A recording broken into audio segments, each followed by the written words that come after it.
Hi, everyone. This is Raquel. Hi, and this is Jennifer. Welcome to Madness Cafe. This is a feminist podcast where we talk about women's issues, politics, and health and wellness. And where those issues intersect. Hey, everybody. Welcome back to Madness Cafe.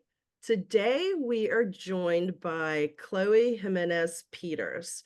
And Chloe is a transformational hypnotherapist and trauma-informed coach. She works with women worldwide to rapidly identify and transform the subconscious blueprint of PMDD and perimenopause symptoms so that they can expand into their full potential, thrive with purpose, and have the fulfilling, harmonious relationships they deserve. We are really excited to talk to you about this, Chloe. Thank you so much for being here. It's really cool to be here with you. Thank you for having me. Of course. So I'm really excited to jump in about what is a transformational hypnotherapist and tell us about trauma-informed, and really want to talk about perimenopause and PMDD. But first, will you tell us a little bit about yourself and how you got drawn to this work? Sure, absolutely. I was diagnosed with clinical depression when I was 17 and put on antidepressants. I'd already been diagnosed with chronic fatigue when I was 14. I just wanted to be in bed constantly. And when I was diagnosed with depression at 17, I was put on antidepressants and told that I had a chemical imbalance, and just kind of, written off like we generally all are. Oh, you'll just have to take these pills for the rest of your life. I then went on to study at medical school and then dental school. I was really curious about root cause, and I just couldn't find it there, right? Because nobody teaches you this stuff, and trauma, the subconscious mind, it doesn't come into your studies. So it wasn't until actually I was left by my partner and the biological father of my children when I was pregnant with my third, and I was totally heartbroken. He left me for a 23-year-old girl at work. I mean, I'd known this guy since I was 7 years old. So sorry. Wow. But, as painful as it was, it then became the best thing that could ever have happened to me, because I just decided I had to. My children could never think that they were less than, that they weren't enough for him not to stick around. And it was this one day I was sitting on my green velvet sofa, pregnant, and watching my two boys play. And I was just like, all these obsessive, intrusive thoughts about them and what they were doing, and stalking them on Instagram. And I couldn't let it go. And then this thought went through my mind that I think just triggered my inner child, that was, who's going to want me with 3 kids? Oh, yeah. I felt like a burden to my mother's happiness when I was a kid. Look at you both nodding. Yep. Get it. Yep. And I was get it. Yeah, don't you dare do this to these kids. I said, don't you dare. And I was like, you can't see how and you can't see what, but you can trust in the universe, and that amazing things are coming to you. And I could just see this crossroads. It was like, you can either trust and just decide that amazing things are coming to you and that you're a great package, or you can continue thinking, in this victimhood, what's going to become of my life? I can't see my future. Who's going to want me? I'll never find a man, and all of this. And like, that was so important to me back then, like this patriarchal conditioning of, when you find your partner, you'll be whole and happy. So it sent me down a rabbit hole of personal growth and transformation. And I was studying the law of attraction and the subconscious mind, and I could just feel like this surge in my body. I was like, this is what I should have always been doing. It was so aligned. I was so excited. I jumped into Marissa Peers' training. Marissa Peers, the founder of Rapid Transformational Therapy. And I jumped into RTT to study with Marissa Peer. I was just so excited. And it was in that training that I learned from another graduate who was doing a masterclass on healing PMDD. Well, I didn't even know what PMDD was.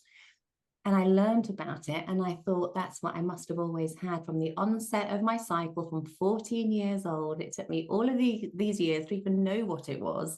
So then I just wanted to shout it from the rooftops and tell women that, what, we've been programmed to hate on our hormones, and our hormones are our innate wisdom, understanding your cycle. And what happens, when we have this hormonal shift mid-cycle is that we come very close and personal to all those trauma imprints, and it's just coming up to be transformed.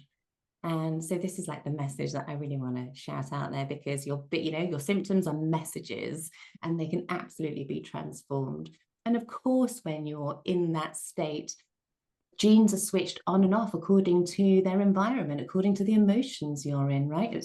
We've got to go back to the actual root cause, subconscious imprint, and how your nervous system was shaped in your formative years. And we've got to reshape it. We've got to reprogram the subconscious. We're reprogramming the phones, the computers, updating the software, but we're not updating our own software. And, magic happens when you do.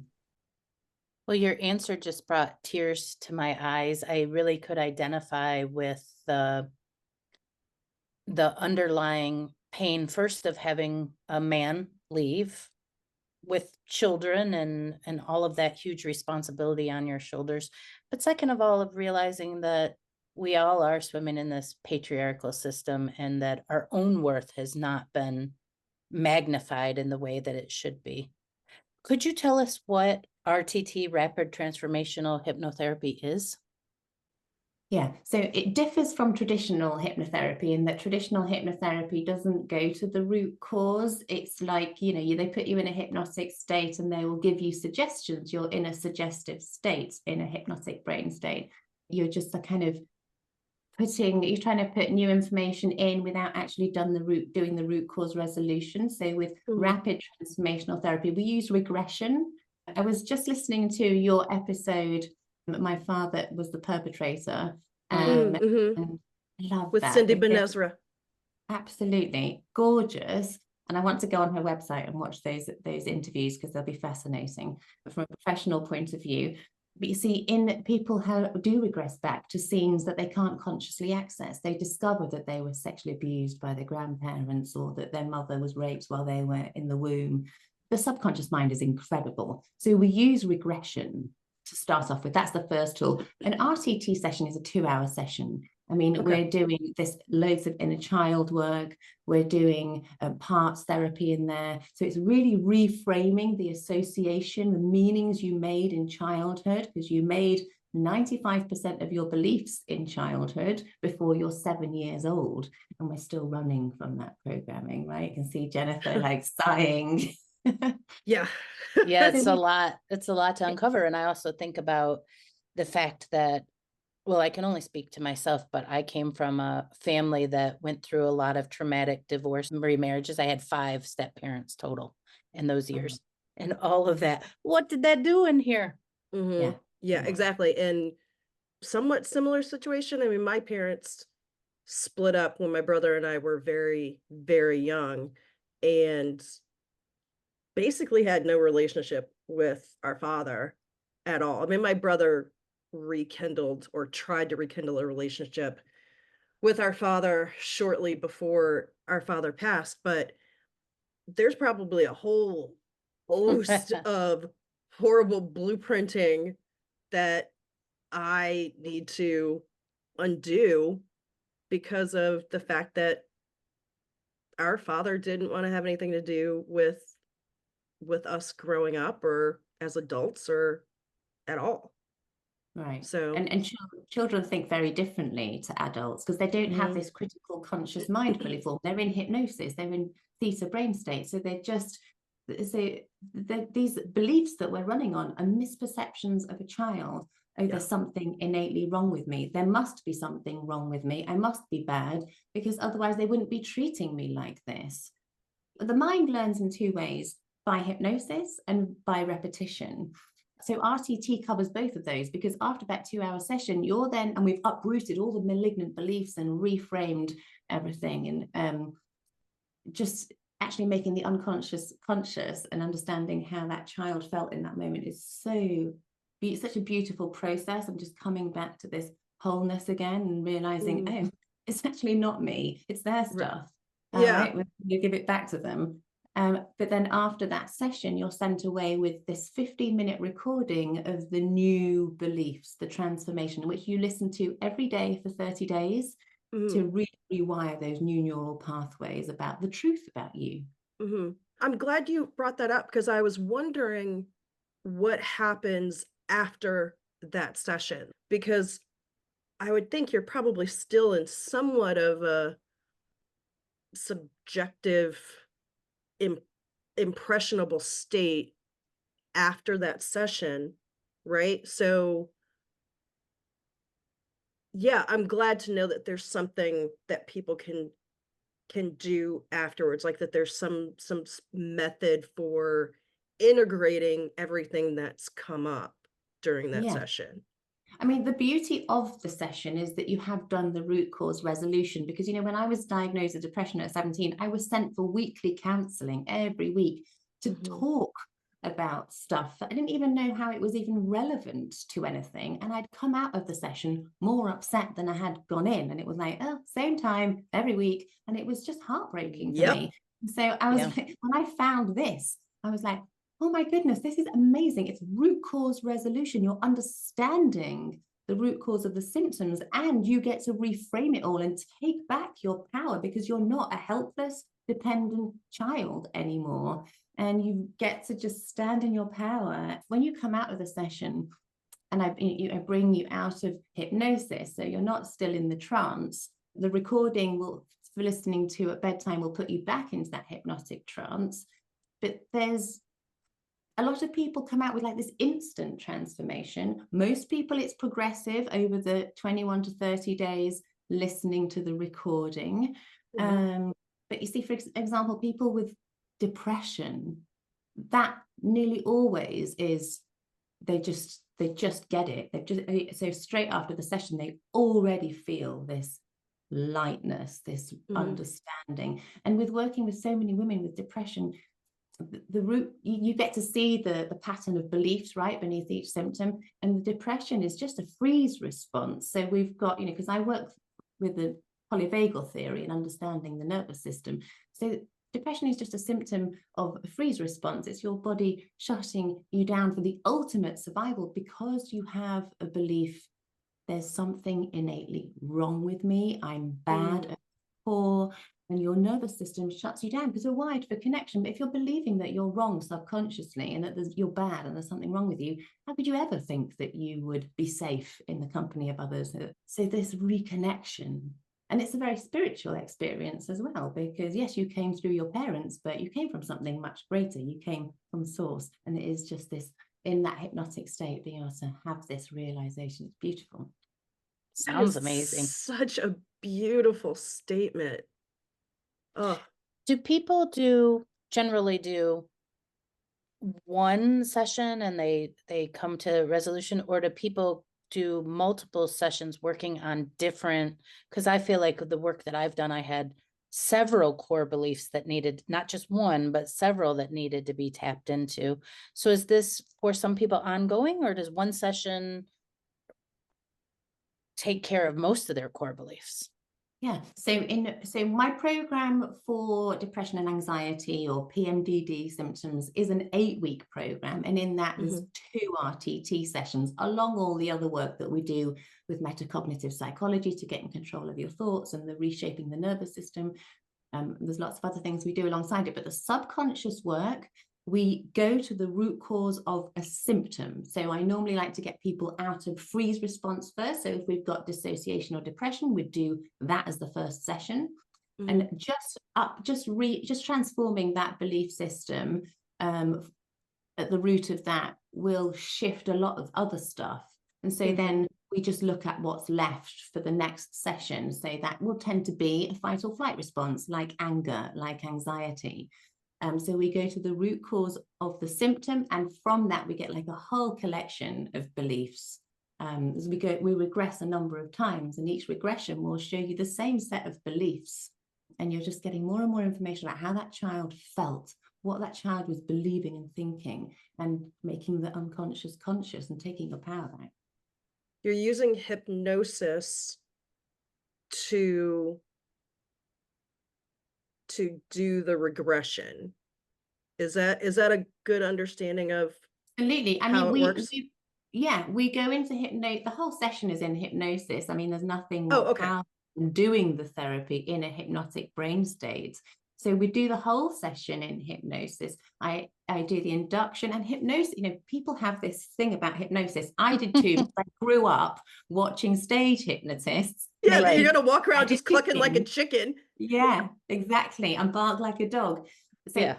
hypnosis is two of your natural brain states that you are going in and out of every day. If you're driving the car and you're thinking about something else, you're in hypnosis, right? Because you're on autopilot driving the car. You're not consciously thinking about what you need to do with the pedals and the steering wheel.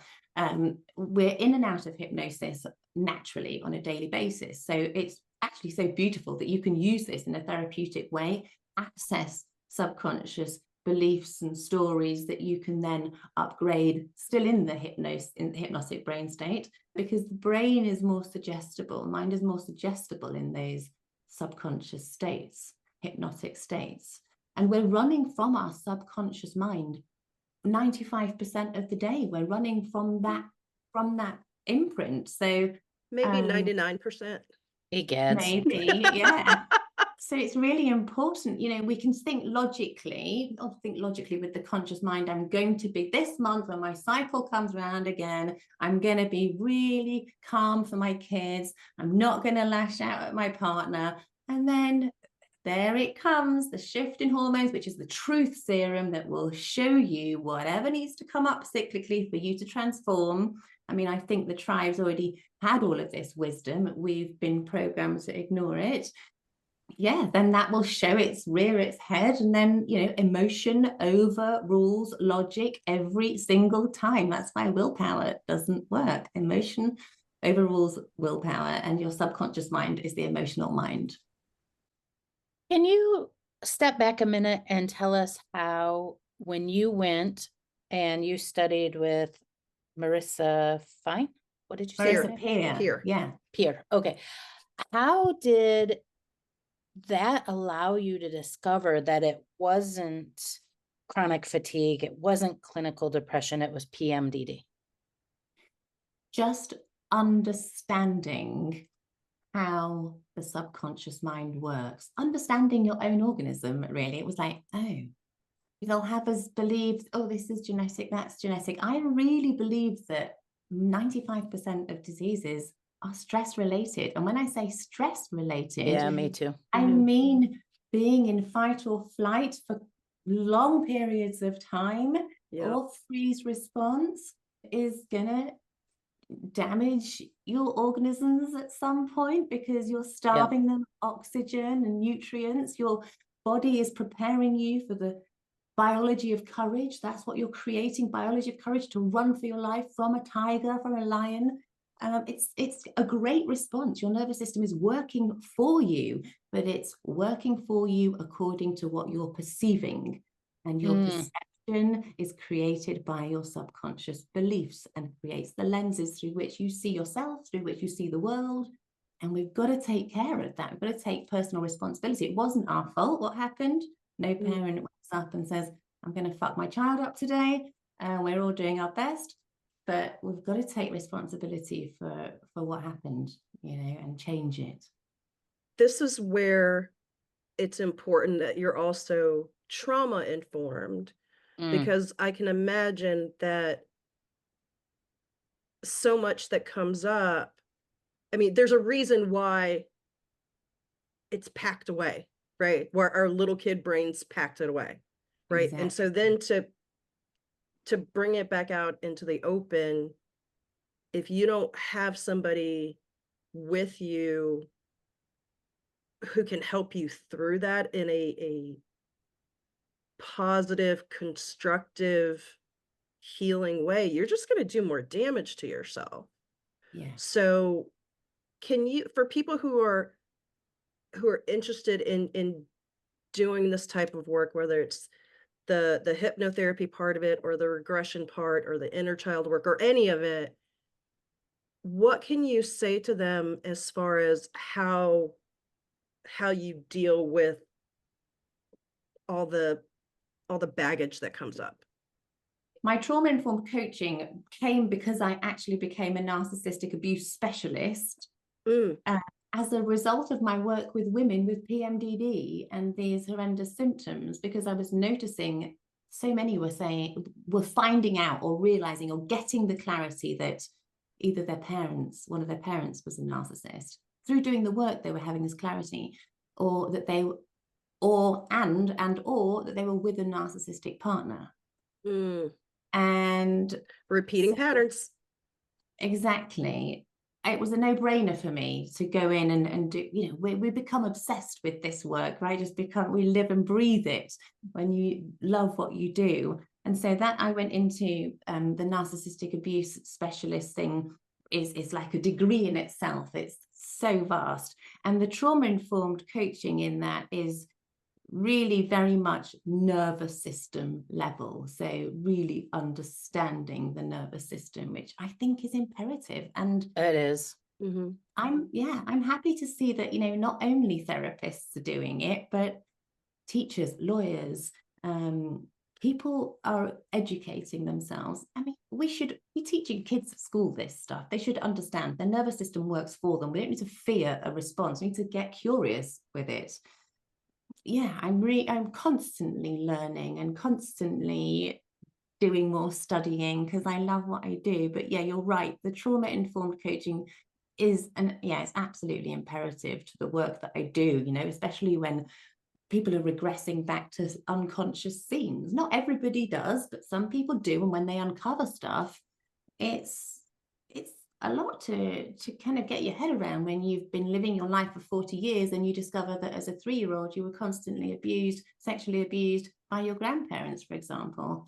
So it's really important to then be able to support them through the next few weeks, as long as they choose to stay with you. Now, let's say someone does have sexual abuse or physical abuse or something really like one of these big T traumas in their past. Do they need to regress to it in order to start rewiring their brain to a different self-concept of I'm not bad, I'm worthy, I'm lovable, I'm a great human being? Do you have to relive it to change, or can you just change? So first of all, your mind will show you. So I never go in and say, we're going to regress back to X, Y, Z. We ask your subconscious mind to show you scenes and memories, all to do with the root cause of the depression, let's say. So your mind will show you whatever it needs to show us. So people can get a little bit anxious about what might come up. Sure. Because they're thinking, I don't want to go there again. I don't want to relive it. And I reassure them that your mind will show you what you're ready to see, what you need to see. And you're never going to be reliving this. You're watching it like you're watching it on a TV screen, and you're taking back your power. You're just understanding. If that does come up, you're understanding it through a whole new way, so that it then will stop affecting you the way it has been all of this time. It's stuck. But yeah, it does. Often people worry about certain stuff. Lots of women I work with have had sexual abuse, and they often will talk about it, that it might come up, but then more often than not, it actually doesn't come up. Other scenes in their life will come up where they made maybe similar meanings, because it's not just a one-off. It's a number of events where you've experienced that same feeling and thought the same things, and then it really just stays with you. Oh, it just shows how much about our thoughts become our beliefs, and then our beliefs become our reality. Like that thought, that repetitive thought pattern as a child. It's so fascinating. It is. This is why I got fascinated. Yeah, your beliefs create your thoughts create your feelings, and your feelings dictate the action that you take in life. So we've got to go back to the drawing board and go, what's the root cause of this behavior? Why, let's find the beliefs, let's pick them out, and let's upgrade them. Let's pull them out by the roots. That's it. Yeah. Exactly.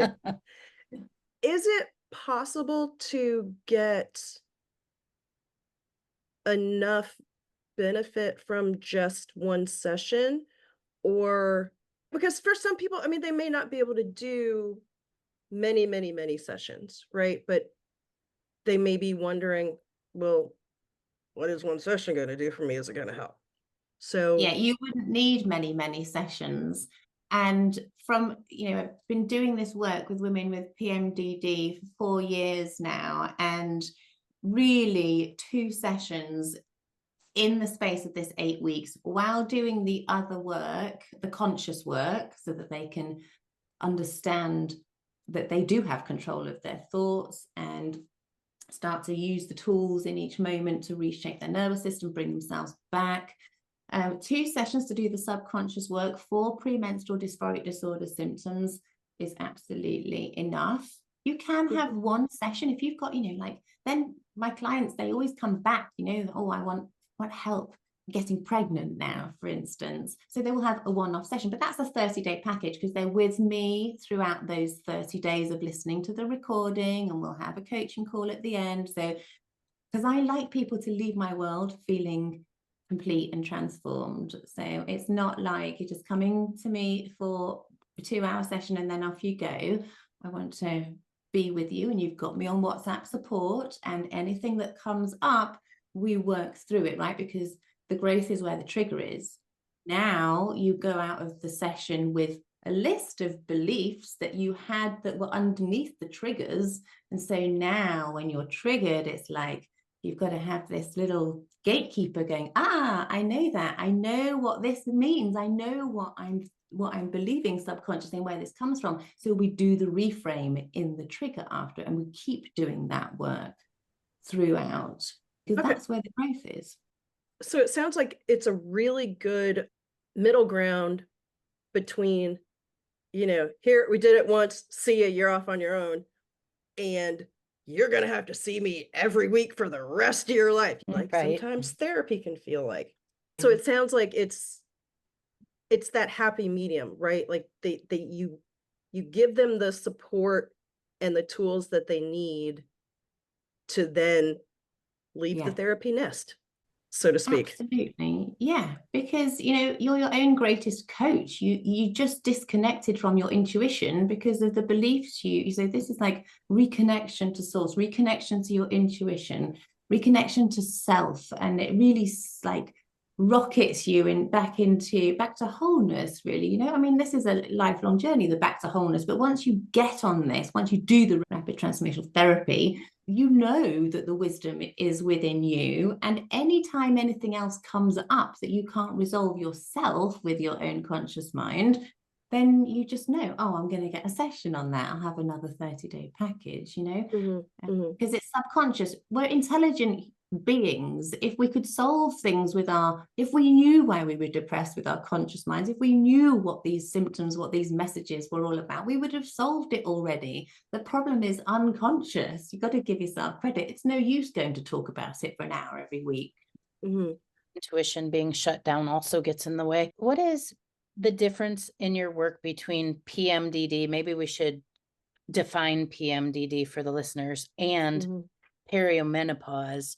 Where does that start to? I'm really curious for women, especially women my own age in their 50s, how we can start taking that information about what our intuition is trying to tell us based on our cycle, a cycle that for some of us we may not even be having anymore. Exactly. Good point. I'm glad you brought that up, Jennifer. Yeah. So I'll start with the definition of, my definition. Premenstrual dysphoric disorder is PMDD. And so this feels like PMS on steroids.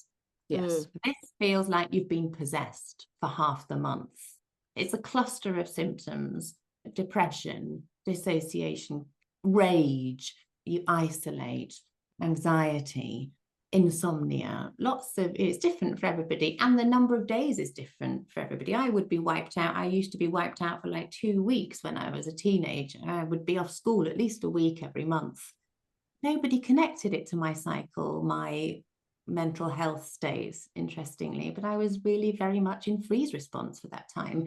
So that's premenstrual dysphoric disorder, and I think a lot of people have it and don't know they have it. And in my experience working with with hundreds of women, I've realized that it really affects highly sensitive people. 1 in 4 of us, I think, have the highly sensitive gene, and it goes across over 100 species. Even fruit flies are genetically, we coexist, the non-sensitive and the sensitive. And, it just means that we process things deeply. And so we're more susceptible to childhood trauma. That's why I don't like the big T, small t trauma thing, because everybody has a different capacity to hold traumatic experiences. I differentiate it in a different way, as in like the things that happened to you that should never have happened to you, and the things that should have happened to you that didn't happen to you. Like having omission and not being understood. And I think sensitive children, we grew up maybe hearing stop crying, or I'll give you something to cry about, right? Stuff like that. Yeah. Yep. Or don't cry in public. Don't let people see you cry. It's weak. Easy, isn't it? It's crazy when you think about it now. But that's how they parented in those days. I'm so grateful that we are waking up now and people are realizing that there's a different way. Now that we're talking about crying, this is a good little segue for me. You posted on Instagram about crying being, hold on, I'm going to find it so that I can say it exactly. Crying is your body's innate way of moving you out of fight or flight into rest and digest. And I don't think I've heard it put quite that way before. Yeah. Can you talk about that? About how crying really is actually, it's a way that your body is trying to care for you. Yeah, but this is the thing, we're not realizing and seeing the beauty of the intelligence of our organisms, right? You know, crying is we don't trust our bodies. Trust our bodies. So crying, if you think about a child crying is literally a call for help. It's a call. Now, when you think, if you hold that thought, crying is a call for help, and the response that a lot of us had was stop crying or I'll give you something to cry about. Feels criminal. It makes me want to cry right now. Yeah. So it makes you afraid to cry, because you're like, oh, if I cry, somebody's going to make it worse. Yeah, I'm going to lose love. I'm going to lose connection and safety. Well, it's just it's awful. So yeah, it is, and it's a release, and you're even releasing cortisol in your tears. Not only is, you're resetting, you're coming back into parasympathetic and rest and digest by you crying, but you're also releasing the cortisol that put you into fight or flight in the first place in your tears. Isn't that remarkable? It's like when a dog shakes after something. Our tears can be the same. Yeah. And you see, when a human starts shaking because they're breaking down the cortisol, they start to fear the shaking. They judge the shaking because of the neocortex. They start to judge, and then they go more into a panic attack. They get more stressed because they're not trusting the body's innate way to release the cortisol and come back to parasympathetic. Wow. Rest and digest. And I want to answer Jennifer's question about the perimenopause. So how this started was, a lot of women that were coming to me for PMDD were saying, well, I don't know whether this is PMDD because I haven't had a diagnosis, and it might be perimenopause. And I'm like, you know what? It doesn't matter that you don't have a diagnosis, and it doesn't matter whether it's perimenopause. These symptoms are messages, and we're going to get to the subconscious root cause of them, and you're going to be free of the symptoms because it's wanting to get your attention by making you feel like this. So we just look at what's coming up for you, whether it's perimenopause or not.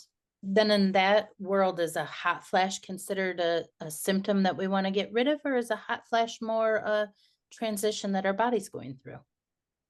Yeah, I have not gone to the subconscious root cause of a hot flash, actually, but what was I listening to the other day? Somebody talking about it's that, because of all the stress hormones and cortisol being the greatest interrupter of our female hormones. So it'll be like a side effect of the stress responses. I'm guessing, but I need to look into that a bit more. But we do go to the root cause of obscure things, even like knee pain. There was a girl that kept getting knee pain cyclically, and she went back to a scene that gave her complete clarity about the knee pain, and so she was free of the knee pain. Oh, so interesting.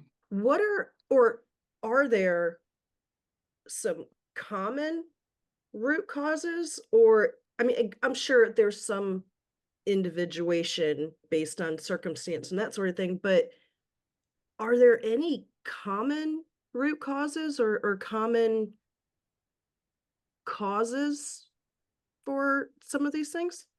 Yeah, you do start to see a pattern. Like I said, with depression, it is like the ultimate rejection of self. It's I'm bad, I'm wrong, I'm a burden, I'm a problem. And then with anger, with rage, it tends to be, funnily enough, I've worked with a handful of women that were moved around a lot as a child. I was one of those, right? And so it's, I have, Same. yeah, and to you, Same. Raquel, yeah. I have no control over my life. What I want doesn't matter. Oh my I God. don't matter. Yeah. Did you feel that in your body? I Oh, want Raquel. doesn't Yeah. matter. Yeah. What you You're want sitting in my matters. head. You're sitting in What my you head. want matters, Raquel. Thank you. Yeah. So it's really interesting because actually Yeah. we're all the same, really. What Yeah. about anxiety? Both myself and my daughter suffer from that a little bit.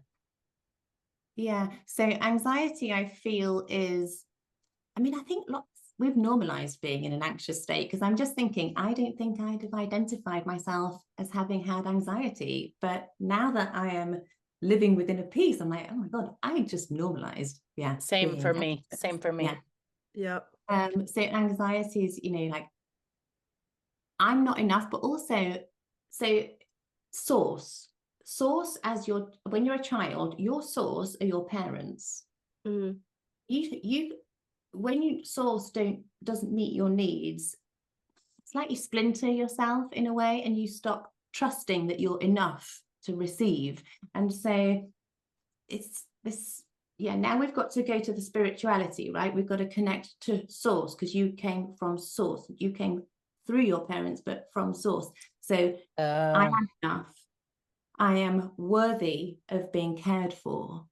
What's your anxiety about, Jennifer? Is it more social anxiety about being judged and rejected? No, I think you hit it on the head about the source thing. And I was also thinking, is this intergenerational? Because my mother was born very strict Catholic. She was the first person in her family to leave the church. She went all over the place with religion. She had a guru at one point. She became a minister herself. She was an atheist. She went everywhere through my childhood. When I was starting to raise my daughter, I started raising her as an atheist. But then I came upon my own spirituality. And so I think that really speaks. And I'm also seeing how it's an intergenerational thing that comes down through us as women. Mhm. And it is being connected to the source, knowing that I am enough just because I was born, knowing that I am worthy just because I was born, and not interdependent on all those other things. No, I think you nailed that. Wow, this is fascinating. I think so many people could get really rapid help. Yeah, absolutely. And I think the idea of rapid transformation and I know I keep referring to it, but it literally flies in the face of the idea that once you're in therapy, you're in there for life. Once you're on medication, you're on it for life. Once you are told that you have a chemical imbalance, you've got a chemical imbalance for life. Once you're told that you believe XYZ, you're going to believe it for life. I mean, it flies in the face of all of that. And I think that, okay, first of all, that's incredibly empowering. And second, it's quite a bit subversive, because you're bucking the system, basically, Chloe. Yeah, I You are like being doing a that. revolutionary. Yeah, it makes me really fucking angry that they disempower us in that way, Yeah, actually. all the time. Like Okay, but you literally from birth. guys, patriarchy, capitalism, all the structures that we're living in, this is the way they want us to be. Who they is, I don't know, but they do. Men, I don't know if it's capitalists. I don't know if it's that simple, if it's It's men, true, but yeah. it is the structure that we live in that keeps us this way, so that you make money in a hospital, so that that there's drugs, there's people in power who the doctor is the one who knows about you, instead of what Chloe was saying, where you come out of this, that your healing is within yourself. Mhm. It's within you. Yeah. I just got on a soapbox. I love it. But, you know, I was talking about my experience with having my 3 children, how I gave my power away to the doctors. And I'm like, if I knew what I knew now, I'd have made such different decisions. Same. Yeah, you're vulnerable. Yes, of course, I'll go for the cesarean. And, you know, like, Yep, oh, same story. awful. It was awful. But we are learning now, and we can teach younger women so that they have different options than we had. And now we're going into menopause. Well, I know I am. I don't know about you two, but I'm going into. Well, I'm postmenopausal, so. But that makes us wise women that Yeah. can reach back a hand and say, "This is what I know now." And the work So that grateful. Chloe's doing. Yeah, The work so that Chloe's grateful for the wisdom that comes through us, right? But it's like, Right. you know, the signs were always there, but I wasn't listening. But I'm glad that I woke up. I am so grateful for the pain that I had to actually endure in order to wake up. The universe was like, this is the only way I'm going to get this woman to wake up. Like, strip everything away from her. And sometimes it's the only way to wake us up. I'm so grateful. Yeah. And I want to shout it from the rooftops. I want women to understand that they have this incredible innate wisdom within them, incredible intelligence. And instead of fearing what's going on in your body, you know, your subconscious mind is the body. This is somatic work. Lean into it. What's it about? How did you get to react like that? What could have happened? Let's lean in, get curious. We're talking about inner child work, and that's something that I'm incredibly interested in. And I've been on a bit of a journey with my own inner child healing. I would love to hear an example of, maybe somebody, maybe from one of your clients or yourself or, anybody, an example of what it's like when somebody starts doing that inner child work and the healing starts to happen. What does that look like in real life? Like, what's a real example of, okay, I'm doing this work and I'm starting to heal. What am I seeing in my life? Yeah, I mean, the inner child work is fundamental. It's nervous system work, isn't it? Because we're taking ourselves back to that moment in time, and we're changing the meaning that was made. And then we can carry on with life with it having a totally different meaning, right? So let me think. I mean, for instance, that lady I spoke about who discovered she was sexually abused by her grandparents. She knew that every cyclically, she was having intrusive thoughts, and she knew it wasn't herself. She was having intrusive thoughts that she was a perpetrator, and she knew, that she was that she might be. And she knew that this is a beautiful, she's a born healer. She's a beautifully sensitive soul. So she was able to go, I'm having this, and I want to know what it's about. And this is where she uncovered what happened. And being able to do the inner child work, and with all the understanding, and with all the reframing tools, and take her power back, she was then able to, well, it just puts a whole new perspective on things. She's able to speak her truth. I mean, she was obviously free from then all the intrusive thoughts because she'd got the message, right? And for that reason, she didn't want to go on to have children. She's now got a beautiful baby and delighted, But you're able then to understand so much about what had gone before, put it to bed, but also then make decisions for yourself going forward. Well, how does it feel in my body to be around that person in the family now? And how does it feel to be going to, knowing and being able to sort of share the information as well to cousins, to a sister who it also affected. Totally. Knowledge is power, isn't it? Yeah. It sure is. Wow. Is there anything that you wanted to talk about or tell our audience that we didn't give you the opportunity to? I think we've covered quite everything that I just want women to know that they don't have to sit with this pain. It's just a message showing them, and that everything is doable. Everything is doable and the power is within. You know, another thing that women suffer with a lot is lack of self-trust. And we Totally. touched on this, didn't we? Yep. Shutting off from intuition. Shutting off from your intuition and stopping trusting yourself is so easily done in childhood. Just for an example, a scene that came up for one of my clients, her mum had just had all of the windows professionally cleaned, and obviously this little child had seen this happen, the men cleaning the windows. So the next day she got kitchen roll and water and started doing the same thing. She thought, oh, I'm helping mummy. She was feeling really good about it. And then her mum came and screamed at her, and she was like, just suddenly felt rejected, unloved, and was like, oh, I must never trust myself again. It's not safe to trust myself. So there's a lot of this lack of self-trust, and reconnecting to that is imperative for really being able to stand in your power. I could see how that one could, for children, constantly being corrected for things that they just are called to do and don't understand the adult's point of view on it. Yeah.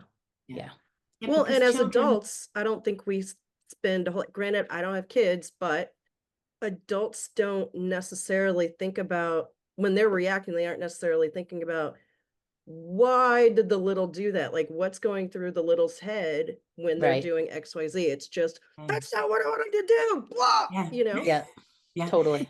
And on the same, in the same token, children can't think how, you know, my mom's stressed, my dad's an alcoholic. They can't think that. They just think, oh God, I'm unlovable. I am feeling really alone and rejected. I must never do that again. There's something wrong with me. All of this stuff.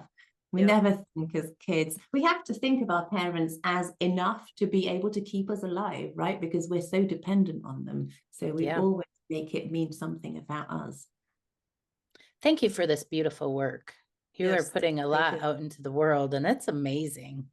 Bless you. It's my pleasure. And I'm just so grateful that I finally found something, my vocation, something that I love, something, you know, and I want all women to find, you know, do what they love and love what they do, to feel into their purpose. But it's very difficult to feel into your purpose when you have these limiting beliefs, not trusting yourself, shut off from your intuition, not enough, not worthy. And so that's the side effect of doing this work. Many women come out and they go, and a man actually that I worked with, I want to do purpose work, he said. And they do. And a lot of women have gone on to study RTT after doing my program, because they love it so much and they want to do it. Doctors and nurses. Actually, oh, that's fantastic.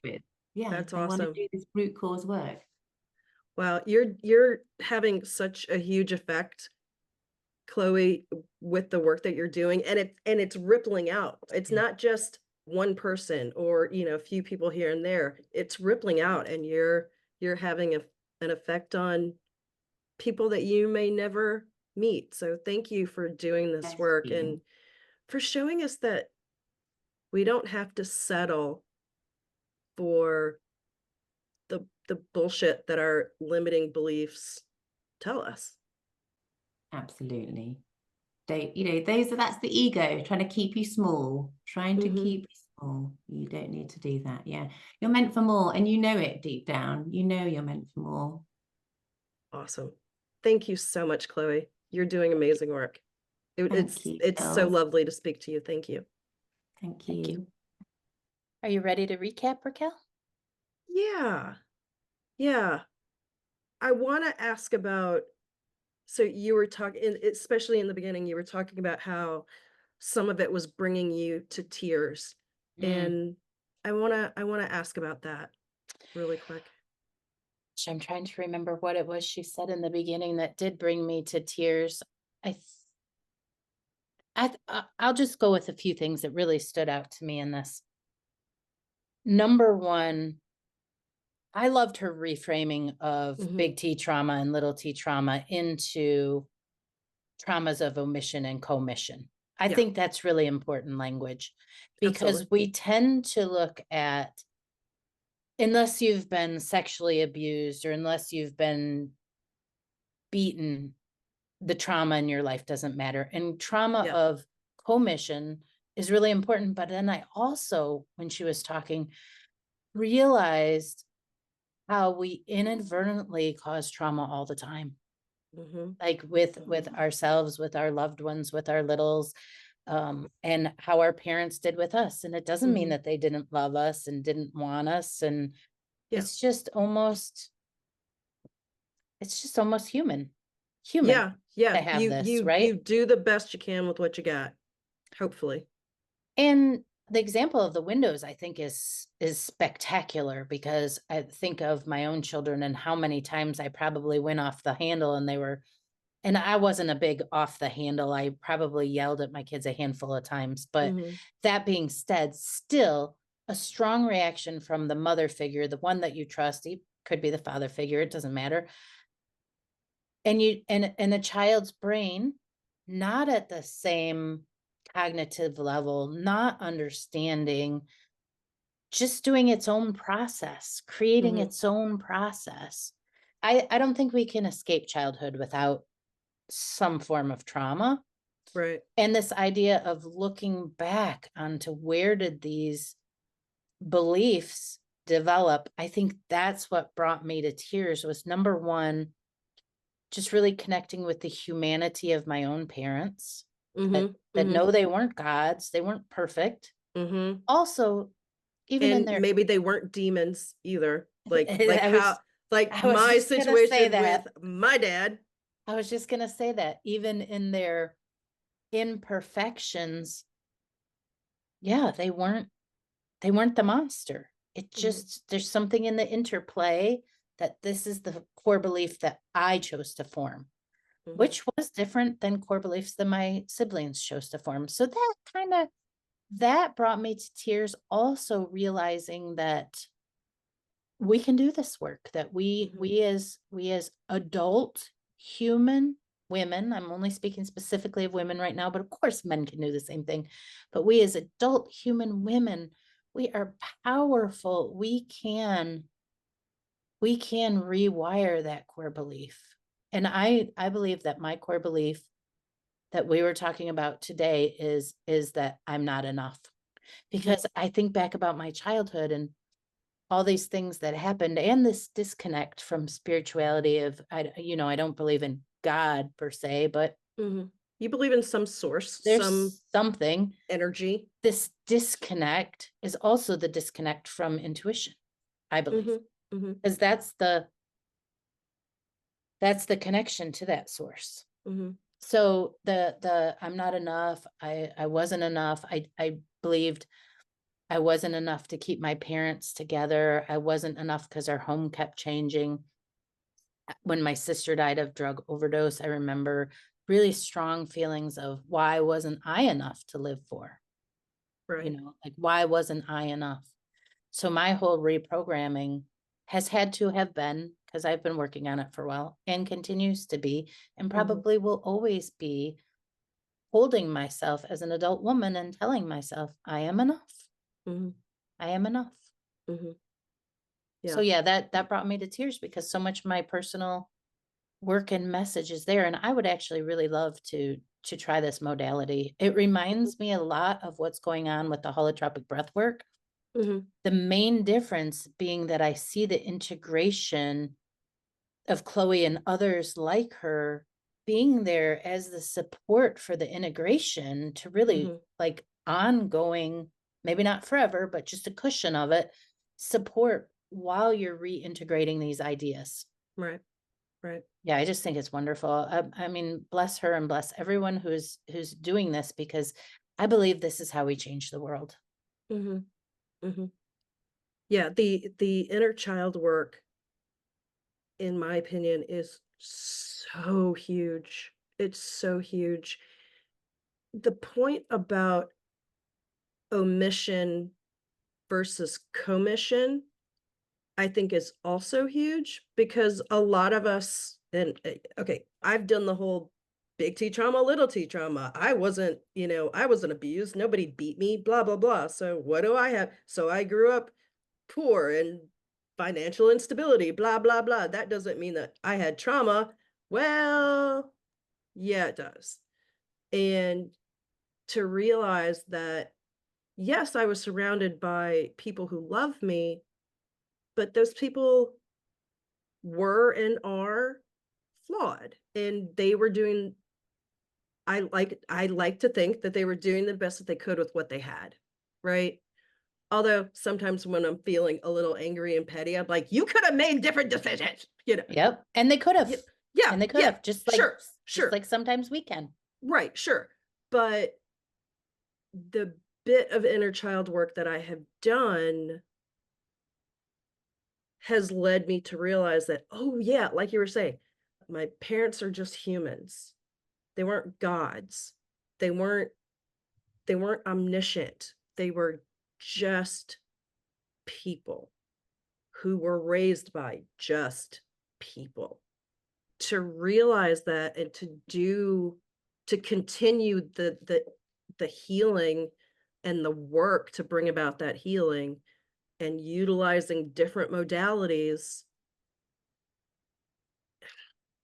it's bringing up so much, and it's helping me to realize not just what the self-limiting beliefs are and how to dismantle those, but also what exactly is my blueprint? What's my subconscious blueprint? What all is in there, and where did it come from? And it's a powerful thing to know that you can look at these things, that you can uncover these things, and that you can do the work, you can heal. You don't have to stay where you don't want to be, whether it's in a relationship or in a situation or whatever it is. There's power in you to do the work and to help heal. And I sorry. And I'm grateful for people like Chloe who do this kind of work to help other people realize something similar. I just want you to do one thing for me. Sure.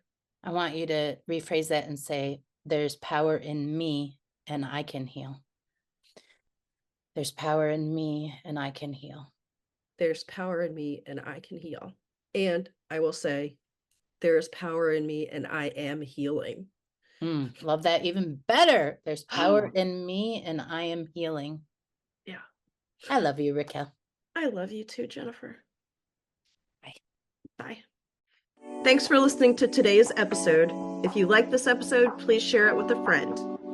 Or you could leave us a comment and a 5-star review, or email us at madnesscafepodcast@gmail.com. Thanks, everybody.